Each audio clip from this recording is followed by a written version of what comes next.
I will, I can, I do, यह ऐसे शब्द है जो आपकी ज़िंदगी को महान बनाती हैं। जो भी ये बोलता है वो अक्सर आगे बढ़ जाता है, क्योंकि जीवन में दुख, परेशानी, तनाव की घटनाएं आती रहती हैं। जैसे समुद्र में लहरें आती हैं, उसी तरह व्यक्ति के जीवन में भी कठिनाइयाँ आती रहती हैं। हमें सीधे रास्ते से न चल के बल्कि हमेशा टेढ़े मेढ़े रास्तों पर ही चलना पड़ता है, और जो व्यक्ति चलता है वही महान बन पाता है। इसलिए आप किंतु परंतु लेकिन जैसे नकारात्मक शब्दों का इस्तेमाल कभी ना करें। एक व्यक्ति ने सुना कि समुद्र में नहाने से बहुत पुण्य मिलता है। वह समुद्र के पास नहाने बैठा, लेकिन कई दिनों तक वह बैठा रहा, नहाया नहीं। सब लोग आते, नहा के चले जाते। तभी उसे देख एक संत ने कहा कि तुम यहाँ क्यों बैठे रहते हो, नहाते क्यों नहीं हो? तो उस व्यक्ति ने बोला, लहरों की शांत होने का प्रतीक्षा कर रहा हूँ। जब लहरें शांत हो जाएंगी तब मैं नहाऊंगा, मुझे लहरों से डर लगता है। तब संत बोले कि ये कभी खत्म नहीं होगी, इसी में हिम्मत करके नहाना होगा, वरना पूरी ज़िंदगी नहा नहीं पाएगा। उठ, चल, आगे बढ़, ये लहरें तेरा कुछ नहीं करेगी। ऐसे ही हमारा जीवन है। जब हम जीवन की कठिनाइयाँ, परेशानियाँ, समस्या से ही आगे बढ़ते हैं तो सफलता प्राप्त कर लेते हैं। परंतु जो कल कल करके बहानेबाजी बनाता है वह कभी भी आगे नहीं बढ़ सकता। जैसे मैं यह कर तो लूँ, किंतु परंतु लेकिन यह तीनों शब्द का इस्तेमाल करता है, वह कभी भी काम नहीं कर सकता। उसके पास हजार बहाने होते हैं। कैसी भी परिस्थिति हो, प्रयास करते रहिए, सफलता एक दिन ज़रूर मिलेगी। तो कुछ ऐसे ही तो हे दोस्तों, नमस्ते, प्रणाम। मैं प्रतीक्षा आप सभी का अपने न्यू ब्लॉग वीडियो में बहुत बहुत स्वागत करती हूँ। ले रो, तुम कितना घर में आ रहे हो? हाय, ये कितना पापा, बड़का भी आया है, छोटका भी आया है। ओए ले रो, सब तुम लोग घर ही में घुसोगे? आ ले रो। गाइस, ये मेरी ना दोस्तों, ये मेरी गैया है और उसके दो बच्चे हैं, जो दोनों घर में घुसते हैं नालायक। ये देखिए, ये नालायक को मेरी।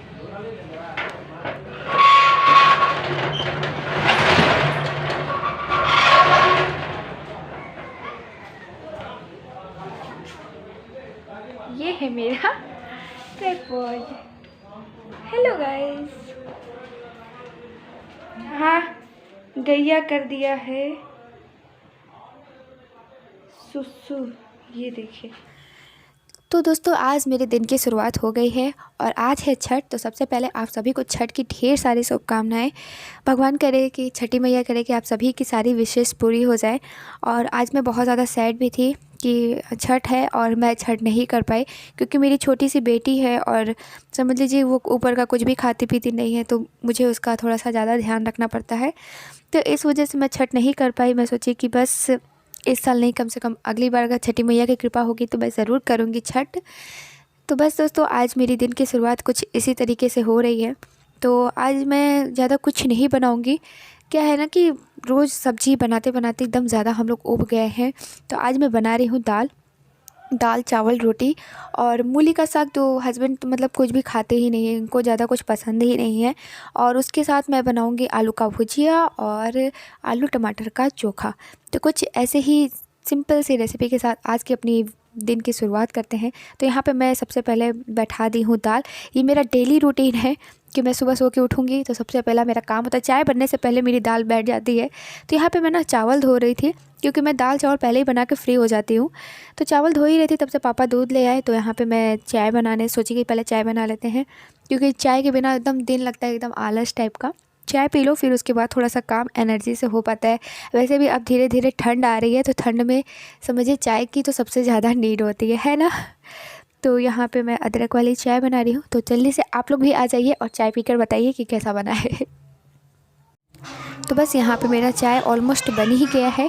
और आप लोग एक बार कमेंट करके ज़रूर बताइएगा कि किनको चाय पीना पसंद है और ठंडी में कौन सबसे ज़्यादा चाय पीता है। तो मेरे यहाँ तो ठंडी में समझिए 3 से 4 बार चाय बन जाते हैं पूरे दिन में। तो मैं चलिए सबसे पहले चाय छान के सबको दे देती हूँ, ताकि सबकी दिन की शुरुआत हो जाए अच्छे से। और मैंने सबको दे दिया और मैं भी खुद यहाँ पे चाय पी। अब मैं ना, क्या हुआ कि जो मैं चावल धो के रखे थे, तो अब मैं उसमें पानी डाल रही हूँ। और चावल की जो मैं मेज़रमेंट करती हूँ ना, जैसे उंगली डिप करते हैं, तो जो उंगली की जो सेकंड लाइन होती है ना, वहाँ पे डिप करके पानी का अंदाज़ करते हैं। तो इससे चावल थोड़ा सही बनता है, परफेक्ट बनता है। ये मेरी दादी ऐसे करती थी, तो उन्हीं से मैंने सीखा है।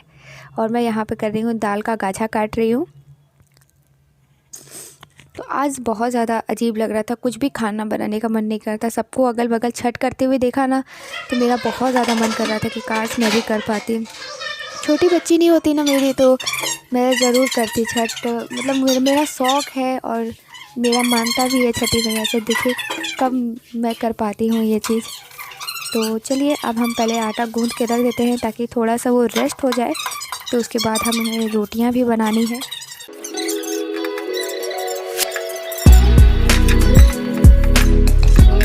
तो दोस्तों थोड़ा देर आटा छोड़ने के बाद ये देख सकते हैं मेरा आटा मतलब अच्छे से सॉफ्ट हो गया है। तो अब हम इसका रोटियां बनाते हैं। पहले लोई कट कर लेते हैं और यहाँ पे मेरा दाल भी समझिए हो ही गया है, तो मैं एक साइड तवा पे रोटी बना रही हूँ। और बस यही सब मेरा डेली का रूटीन है। और दोस्तों आप सभी से रिक्वेस्ट है, अगर आप सभी को वीडियो पसंद आती होगी तो प्लीज़ वीडियो को लाइक करिएगा, शेयर करिएगा। सुबह हो गया है बेटा, सबको हाय नहीं किया आज? हाय कर दो। हाय देख कर इधर देख। नमस्ते नहीं किया। नमस्ते। कैसे हो आप सभी पूछ लो।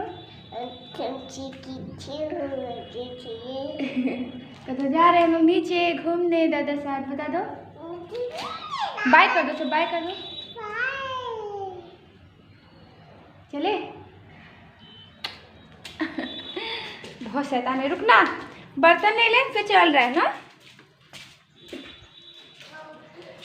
तो गाइस बाबू जग गई है, अब चलते हैं नीचे और इसको देते हैं दादा को। देख सकते हैं ये शैतान मेरा जग गया। रात भर चार्ज लेता है। तो दोस्तों यहाँ पे देख सकते हैं बाबू आते ही दादा की गोदी चढ़ गई। और जब मैं बाबू को लेने गई थी ऊपर, तो मैं आधी रोटियाँ ही छोड़ के चली गई थी। मतलब बनाते बनाते ये रोने लगी थी, तो इसके पापा बुला लिए थे। तो यहाँ पे मेरे पापा जी यानी कि मेरे ससुर जी रोटियाँ बनाने लगे थे। तब से बाबू आ गई, तो बाबू उन पर दम चढ़ गई। बल्कि छोड़ती नहीं, वो सिर्फ 2 ही लोग के पास रहती है, या तो अपने दादा के पास रहेगी या तो फिर मेरे पास रहेगी। मतलब रहती सबके पास है जनरली। अगर ये उदास रहती है या सो के उठती है तो ये सिर्फ 2 ही लोग को ढूंढती है, तो दादा को या फिर अपनी माँ को। तो यहाँ पे आज पापा ही मेरा हेल्प करने लगते हैं, कभी ऐसा देखते हैं तो। रिम्पी देखो नानी क्या लेके आई है। अरे ये क्या है?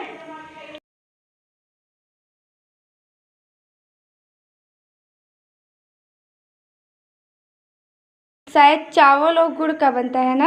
हाँ। वाह इतना ढेर सारा नानी लेकर आ गई हैं।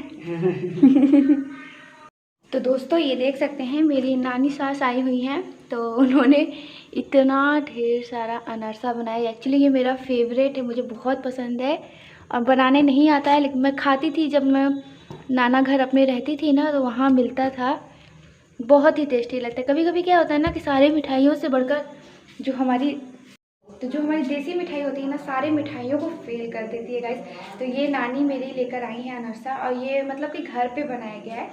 और हम मतलब जब हम स्कूल में पढ़ते थे अपने नाना घर, तो वहाँ पे मिलता था, लेकिन अब तो यहाँ नहीं मिलता क्योंकि ये सब चीज़ें लोकल नहीं मिलती हैं। तो खा के बताते हैं टेस्ट कैसा है इसका। यम्मी।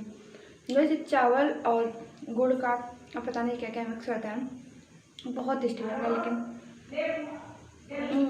तो आप में से कौन ये चीज़ को जानते हैं अनरसा?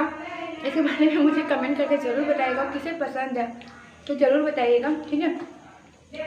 तो थैंक यू नानी ये भेजने के लिए। मैं बहुत टाइम से कह रही थी नानी से कि नानी मुझे खिला दीजिए। तो यहाँ पे मैं साथ में ना रोटी भी बना रही हूँ। ये आपको दिखाने के चक्कर में देख सकते हैं मेरी रोटी जल गई थोड़ी सी।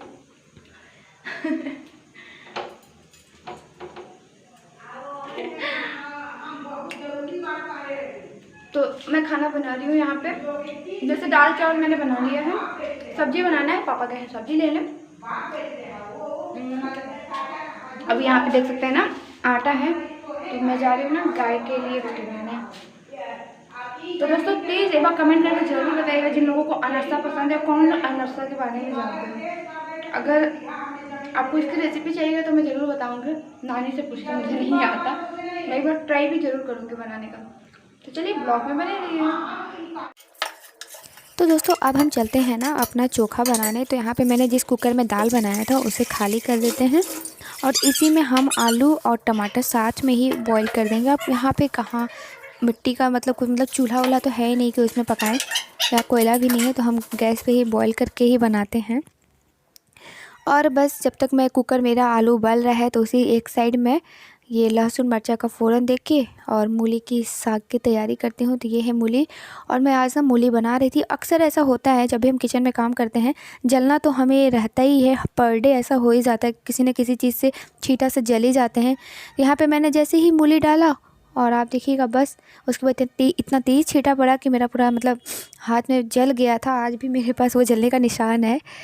तो ये तो हमारा अक्सर है। उस टाइम तो बहुत थोड़ा सा जला, लेकिन फिर क्या, फिर से बस शांत हो जाओ, फिर से काम में लग जाओ अपने ये तो डेली का हो जाता है ना। वैसे सभी के साथ होता होगा, कोई नई बात नहीं। जब भी बनाते हैं खाना वाना थोड़ा मोड़ा तो ये सब लगा रहता है। तो यहाँ पे मेरा कुकर भी समझिए ऑलमोस्ट मतलब कुकर क्या मैं बोल रही हूँ कि मेरा समझिए, ये देख सकते हैं मूली अच्छे से फ्राई हो गया। अब इसमें हम डाल देते हैं ये जो मूली का साग होता है। तो दोस्तों मैं ना ये वीडियो शूट कर ही रही थी, तो उसी समय हस्बैंड जी बाबू को लेकर मेरे आ गए और उन्होंने ये सब शूट करते हुए देख लिया। एक्चुअली उन्हें अभी मतलब मैं वीडियो बनाती थी तो उनको लगता था ना कि मैं अपनी बहनों को वीडियो बना के भेजती हूँ, तो शायद इसलिए मैं वीडियो बनाती हूँ। उनको नहीं पता था कि मैंने यूट्यूब चैनल खोला हुआ है फिर से। तो समझिए ना, आज मेरा मोबाइल टूटने से बच गया। वे दिल के बुरे नहीं हैं, बस वो गुस्से में आते हैं ना, तो उनको कोई चीज़ समझ में नहीं आता कि वो क्या सही कर रहे हैं या गलत कर रहे हैं। भले वो बाद में पछताते हैं। तो उस समय बहुत ज़्यादा गुस्से में थे कि ये सब क्या करने लगी फिर से, ये वो, तो अपने पढ़ाई पे केवल ध्यान दो, बस यही सब। उनकी चिंताएं भी शायद जायज़ है, बट मैंने उनसे बिना बताए फिर से शुरू कर दिया। तो आज मैं बाल बच गई। माँ पापा भी थे वहीं पे, तो उन्होंने समझाया तो थोड़ा वो गुस्सा उनका शांत हो गया। वे दिल के बुरे नहीं हैं, बस गुस्से में आते तो उनको कुछ भी समझ में नहीं आता कि वो क्या कर रहे हैं क्या नहीं कर रहे हैं। बस मैं आज समझिए बाल बच गई। मेरा भुजिया एकदम समझिए बन गया है। तो जो कढ़ाई जला है ना, तो उस पर कमेंट मत करिएगा, क्योंकि मैंने इसमें मूली भी भूजा है तो इसी वजह से वो जल गया है, ठीक है। तो बस हो ही गया है मेरा। यहाँ पे टमाटर और आलू भी मेरा बॉयल हो गया है, तो मैं बस इनके छिलके उतार रही हूँ। और इसमें क्या डालेंगे, बस वही जो हमेशा डालते हैं, क्या, मिर्चा लहसुन, मतलब हरा मिर्चा लहसुन अदरक, और थोड़ा सा इसमें हम तेल डालेंगे। चोखा में तो तेल डालना ज़रूरी होता है, नमक अपने टेस्ट के हिसाब से। तो बस इसको, अभी गर्म है ना, तो मैं ना कलछुल से कर रही हूँ क्योंकि हाथ थोड़ा जल जाता है, लेकिन कभी कभी हाथ भी लगा ही देते हैं, क्या करें। हम लोग को तो जलने का समझिए आदत ही हो गया है। तो बस देख सकते हैं मेरा भुजिया भी तैयार हो गया है और ये मूली का साग भी बन गया है, और यहाँ पे दाल चावल। तो दोस्तों आपको मेरी वीडियो कैसी लगती है, अगर अच्छी लगेगी तो प्लीज़ थोड़ा सा कमेंट कर दीजिएगा और लाइक करिएगा, शेयर करिएगा और चैनल को सब्सक्राइब ज़रूर करिएगा। मेरा किचन का काम हो गया है। तो यहाँ आप देख सकते हैं मैंने आलू का भुजिया और ये चोखा और हस्बैंड जी के लिए मूली का साग सब बना लिया है, दाल चावल भी रेडी रखा है। तो यहाँ पे मैंने ब्लैक टी बना रही हूँ। ये देते हैं हस्बैंड जी को और उनको उठाते हैं, क्योंकि उनका भी ऐसा काम है ना कि लेट नाइट तक जगे रहते हैं, तो आप उनको ब्लैक टी के साथ उठाते हैं।